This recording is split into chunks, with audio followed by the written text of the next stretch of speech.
Fisiopatología de la gastritis. Primeramente hay que saber qué es la gastritis, pues la gastritis es la inflamación de la mucosa interna del estómago, o sea, de la mucosa gástrica, que esto es una enfermedad inflamatoria que puede ser aguda o crónica de la mucosa gástrica, que puede estar producida por factores ya sea intrínsecos o extrínsecos, que es lo mismo que exógenos y endógenos.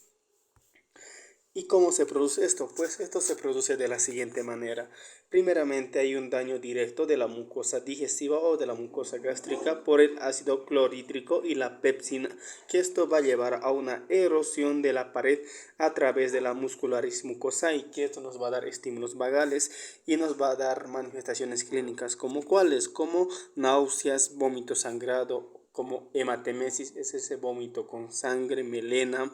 hambre dolorosa y dolor en el epigastrio, que todo esto nos va a llevar a un síndrome ulceroso ácido péptico.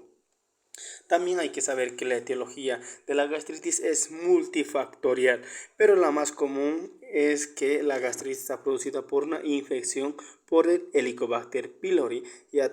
sea de los factores intrínsecos, como también puede ser provocado por los factores intrínsecos. Y también hay dos tipos de gastritis, la erosiva y la no erosiva, que la erosiva es la más grave. ¿Por qué? Porque en esto hay una inflamación y desgaste de la mucosa gástrica que suele o que evoluciona de forma repentina, mientras que en la no erosiva no, ya que en la no erosiva hay un desgaste y también hay una transformación del tejido gástrico en otro tipo del tejido intestinal, que todo esto es conocido como metaplasia.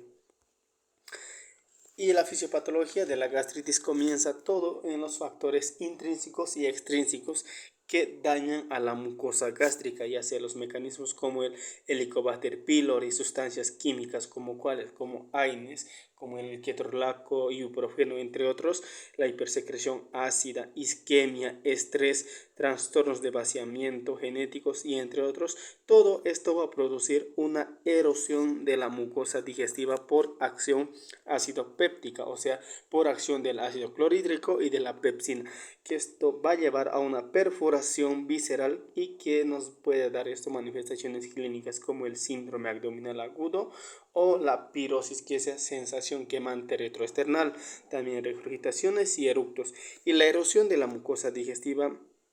va a provocar una excitación de las terminaciones nerviosas, que esto nos va a dar los estímulos vagales y que este estímulo vagal nos va a dar o nos va a presentar las manifestaciones clínicas de la gastritis como las náuseas, vómito, dolor epigástrico o dolor en el epigastrio, ese dolor ardoroso, hambre doloroso y ese vómito, también vómito con sangre conocido como hematemesis. También la erosión de la mucosa digestiva puede provocar una lesión vascular, que esto va a llevar a un sangrado del tubo digestivo y esto nos va a dar manifestaciones clínicas como la hematemesis, ese vómito con sangre, melena, y que esto es muy importante porque todo esto nos puede llevar a una hipovolemia, y que la hipovolemia va a activar a la respuesta adrenérgica para compensar la hipovolemia, y el cuerpo va a empezar a redistribuir el flujo sanguíneo a los órganos vitales y va a empezar a quitar a los órganos no vitales como la piel. Es por eso que en esto las manifestaciones clínicas va a haber una piel fría, sudorosa. ¿Por qué? Porque va a haber un menor flujo sanguíneo hacia la piel. También va a haber una frecuencia cardíaca elevada.